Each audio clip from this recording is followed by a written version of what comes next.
Hello friends, मेरा नाम सूरज पाहुजा है। एक बहुत बढ़िया खबर निकल कर आ रही है इनकम टैक्स की साइड से।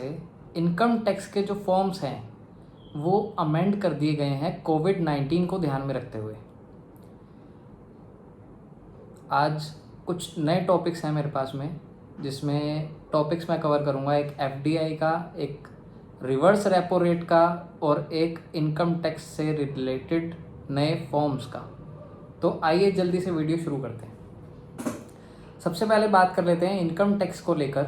इनकम टैक्स से निकल कर एक बड़ी खबर आ रही है कि इनकम टैक्स के जो 19-20 फाइनेंशियल ईयर 19-20 के फॉर्म्स है, यानी कि असेसमेंट ईयर 2020-21 के जो फॉर्म्स हैं वो 8 जनवरी को लिस्ट तो कर दिए गए थे, लेकिन अभी कोविड-19 को ध्यान में रखते हुए कुछ अमेंडमेंट की जा रही है उन फॉर्म्स के अंदर। तो फॉर्म्स जो हैं हमारे वो 30 अप्रैल को नोटिफाई हो जाएंगे और 31 मई तक हमारे पास में उनकी यूटिलिटी आ जाएगी। तो उसमें क्या नए चेंजेस हैं उसके ऊपर बात कर लेते हैं जल्दी से। इनकम टैक्स के अंदर अभी पीछे अमेंडमेंट आई है कि 1 अप्रैल से 30 जून के बीच में हमारी जो इन्वेस्टमेंट होती हैं पिछले साल की, यानी कि फाइनेंशियल ईयर 19-20 की, लाइक 80C में जो हम इन्वेस्टमेंट करते हैं, पीपीएफ की इन्वेस्टमेंट हो गई, एलआईसी की इन्वेस्टमेंट हो गई, उसकी डेट बढ़ाकर 30 जून कर दी गई थी। ठीक है, तो उस 30 जून तक के इम्पैक्ट को देने के लिए उस फॉर्म को अमेंड किया जा रहा है। 1 अप्रैल से 30 जून के बीच में जो भी व्यक्ति अपनी एलआईसी की पेमेंट करेगा, अपने पीपीएफ के अकाउंट में पैसा डालेगा, म्यूचुअल फंड की पेमेंट करेगा, तो वो पेमेंट जो है हमारी 19-20 की ही मानी जाएंगी। इसके रिगार्डिंग हमारी नोटिफिकेशन आई थी पीछे। उसी नोटिफिकेशन को ध्यान में रखते हुए इनकम टैक्स के फॉर्म्स में बदलाव किया जा रहा है।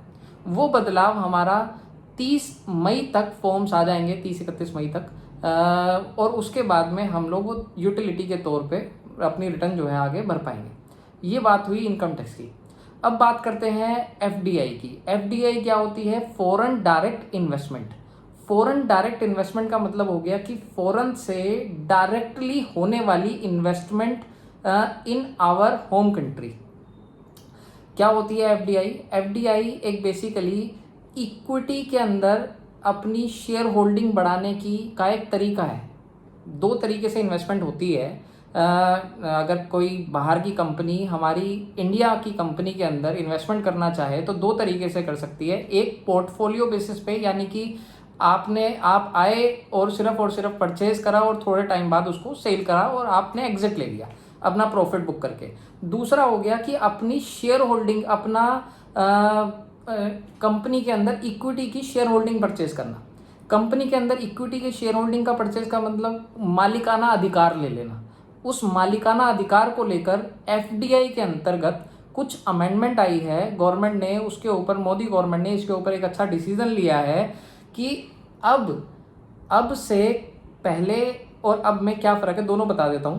पहले क्या हुआ करता था एफडीआई के अंदर कि पहले कुछ कंट्रीज़ को गवर्नमेंट की अथॉरिटी लेनी पड़ती थी, गवर्नमेंट उनको अप्रूवल देती थी, तभी वो एफडीआई कर सकते थे उस कंट्री के लोग, और बाकी के कंट्री के लोग इजीली डायरेक्टली बेसिस कर सकते थे। ठीक है, वो कंट्रीज़ कौन सी थी पहले? वो थी पहले कंट्रीज़ नेपाल नहीं थी, बेसिकली पाकिस्तान थी, और पाकिस्तान के साथ में जुड़ा हुआ एरिया था। ठीक है, अब वो स्कोप जो है वो बढ़ा दिया गया है। वो स्कोप बढ़ाकर इन्होंने कई सारी बाउंड्रीज कवर कर दी हैं। जैसे कि उन्होंने सीधा बोला है कि जो भी इंडिया के बॉर्डर पे कंट्रीज आती हैं उनसे अगर डायरेक्ट इन्वेस्टमेंट आने का प्रयास होगा, फॉरेन डायरेक्ट इन्वेस्टमेंट आने का प्रयास होगा हमारी कंट्री के अंदर, तो उसके अंदर आपको पहले गवर्नमेंट की अप्रूवल लेनी पड़ेगी। कौन कौन सी कंट्रीज़ हैं ये सब? ये है हमारी अफ़गानिस्तान, पाकिस्तान, भूटान, नेपाल, म्यांमार और बांग्लादेश। ये जो हैं, ये कंट्रीज़ जो हैं, अब हमारे अगर एफडीआई के अंतर्गत ये हमारे इन्वेस्टमेंट करना चाहेंगी ये कंट्रीज़, तो उसके अंतर्गत हमारे गवर्नमेंट से उन्हें अप्रूवल लेनी पड़ेगी। ऐसा क्यों किया गया?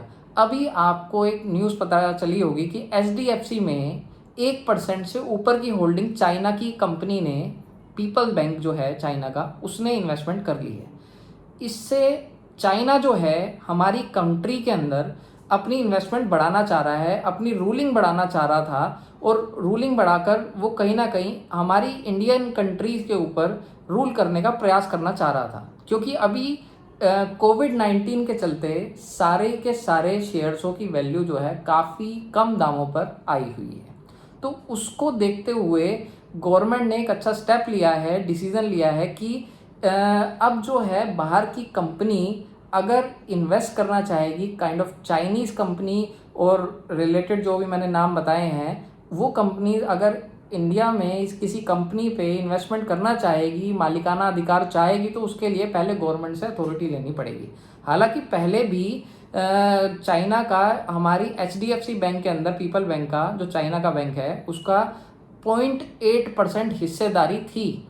लेकिन जब ये 1% से ऊपर इंक्रीज हो गई, यानी कि आज की डेट में 1.1% है, तो उस केस में हमारे सेबी जो है, सेबी जो रेगुलेट करता है ये सारी गाइडलाइंस को, उसने नोटिफाई करना सही समझा, और वो सही समझने के चक्कर में ही हमारी गवर्नमेंट ने एक अच्छा डिसीजन ले लिया। ये बात रही FDI को लेकर। तीसरी बात करते हैं हम रिवर्स रेपो रेट को लेकर। रिवर्स रेपो रेट क्या होता है? वो रेट जो कि बैंक अपना पैसा RBI को जिस रेट पर उधार देता है, समझ गए? यानी कि रेपो की फुल फॉर्म क्या है? Repurchase option. Reverse repurchase option को हम रिवर्स रेपो रेट कहा करते हैं। और ये कौन सा रेट होता है? मान लीजिए RBI है, RBI के पास से बैंक को उधार चाहिए, तो उसको हम रेपो रेट कहते हैं। रेपो रेट से डिसाइड होती है हमारी इन्फ्लेशन।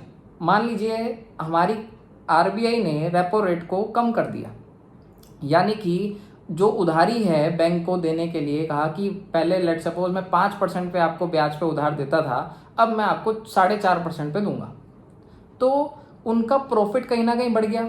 अब वो मार्केट में भी उसी हिसाब से लिक्विडिटी दे पाएंगे। जब मार्केट में लोगों की डिमांड बढ़ती है, उनके पास पैसा ज़्यादा आ जाता है, तो फिर इन्फ्लेशन भी कहीं ना कहीं इंक्रीज हो जाती है। इसका ही रिवर्स रेट है रिवर्स रेपो रेट। मान लीजिए बैंकों से कोई उधार नहीं लेना चाह रहा, तो बैंकों से उधार नहीं लेगा, यानी कि इकोनॉमी कहीं ना कहीं डाउन है, लोगों के पास पैसा नहीं है, लोग कुछ डिमांड नहीं कर रहे हैं, तो इन्फ्लेशन भी कहीं ना कहीं डाउन है। ठीक है, तो इन्फ्लेशन डाउन है तो लोगों के पास पैसा नहीं है, पैसा नहीं है तो बैंक से पैसा उनके पास कहीं ना कहीं पहुंच नहीं पा रहा, तो बैंक के पास सरप्लस मनी आज की डेट में पड़ी है। तो सरप्लस मनी को बैंक जो है रिवर्स रेपो रेट पे RBI के पास में पार्क कर देता है। पार्क कर देता है मीन्स उनको उधार दे देता है। उस उधार को देने के बाद में RBI जो है उसके ऊपर एक लगा बता इंटरेस्ट देते हैं। जैसे कि अभी 4% का रिवर्स रेपो रेट था, उसको कम करके 3.75% कर दिया गया। 0.25 बेसिस पॉइंट कम करके 3.75% किया है। रिवर्स रेपो रेट कम की गई है क्योंकि बैंक अपना surplus fund reverse repo rate के थ्रू RBI को देते जा रहे हैं। और इसी चीज़ को चलते आज एक बड़ी न्यूज़ आई है रिवर्स रेपो रेट में कि अब इस चीज़ को भी एक रिस्ट्रिक्शन लगाई जाएगी, इसके ऊपर कोई कैपिंग स्टार्ट की जाएगी रिवर्स रेपो रेट के चलते, कि बैंक जो है बार बार RBI को अप्रोच कर रहा है कि हमसे पैसा उधार ले ले। ठीक है, तो उसके चलते RBI जो है वो ये प्लान कर रही है कि इसके ऊपर एक कैपिंग करते हैं, जिससे कि ये फंड RBI के पास वापस ना आकर मार्केट में किसी प्रकार से वापस जाए, जिससे कि लोगों के पास पैसा आए, डिमांड बढ़े और इकोनॉमी भी थोड़ी सी ग्रो करे, इन्फ्लेशन की पावर भी थोड़ी सी इंक्रीज हो जाए। ये बात रही हमारी रिवर्स रेपो रेट को। अब बात कर लेते हैं इनकम टैक्स रिफंड को लेके कुछ क्वेरीज आ रही हैं। ये रिफंड की क्वेरीज कहाँ से जनरेट हो रही हैं? ये एक नोटिफिकेशन आई थी पीछे कि हम लोग जो है 5 लाख रुपए से नीचे के इनकम टैक्स के सारे रिफंड पास कर रहे हैं। ठीक है, उसके बाद में एक और नोटिफिकेशन आई कि GST के भी हम लोग रिफंड पास कर रहे हैं। तो इनकम टैक्स के जो ये 5 लाख से नीचे के रिफंड है, ये कौन से रिफंड है? यही मेनली क्वेरी आ रही है लोगों की।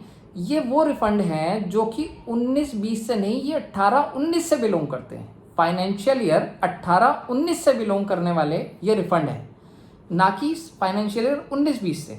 फाइनेंशियल 19-20 की रिटर्न जो है अभी हमारी मई जून में जानी स्टार्ट होगी। मई के एंड से बेसिकली फॉर्म आएंगे तो जून में जानी स्टार्ट होगी। तो उसके कंसर्न में ये रिफंड नहीं है। जिन लोगों ने अपनी फाइनेंशियल ईयर 18-19 की अपनी इनकम टैक्स रिटर्न फाइल कर दी है उनके पास रिफंड पहुंच चुके हैं, तो वो ये क्वेरी ना पूछें कि हमारा रिफंड आ सकता है कि नहीं आ सकता है इस 5 लाख के अंतर्गत।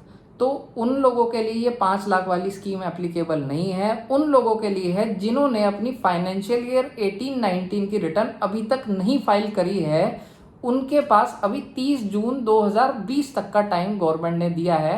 हालांकि 31 मार्च 2020 जो था इसका टाइम लिमिट थी, इसको बढ़ाकर 30 जून 2020 कर दिया गया था। तो उसके चलते ये 5 लाख से नीचे के रिफंड पास कर रहे हैं और ये क्वेरी इस प्रकार से मैं रिजोल्व करता हूँ। उसके बाद में जीएसटी के रिफंड की बात करें तो जीएसटी का रिफंड अभी भी हम क्लेम कर सकते हैं एनी पीरियड का। अभी गवर्नमेंट उसके अंतर्गत पास कर रही है RFD 01 का फॉर्म का यूज़ करते हुए हम जीएसटी की एप्लीकेशन लगा सकते हैं। अब उसमें सोचने वाली बात यह है कि गवर्नमेंट डिपार्टमेंट है, थोड़ा सा धीरे काम करता है। अब उसके अंदर वो जीएसटी के रिफंड पास किस तरीके से करें। हालांकि एक अच्छी सी खबर मैंने देखी है कि काफ़ी सारे रिफंड 5,000 करोड़ के रिफंड एक पास कर दिए हैं गवर्नमेंट ने। तो ये बहुत बड़ी न्यूज़ है। तो इसके चलते हुए मेरे को लगता है कि आप भी एक बार जीएसटी का रिफंड अगर आपका बनता है तो आप अप्लाई कर सकते हैं और उसका बेनिफिट ले सकते हैं। ये रही कुल मिला के आज की टोटल बातें। अब आपको वीडियो अच्छी लगी है तो आगे इसे प्लीज़ प्रोसीड करने के लिए, मुझे हौसला अफजाई करने के लिए आप कमेंट कर सकते हैं। कोई क्वेरी बनती है इस वीडियो को लेके तो आप मुझे कमेंट कीजिए, लाइक कीजिए, सब्सक्राइब कीजिए चैनल को। आगे इसी प्रकार की वीडियो और चाह रहे हैं तो धन्यवाद। मैं आपसे अलविदा लेता हूँ, फिर अगली वीडियो में मिलूँगा आपसे। Thank you.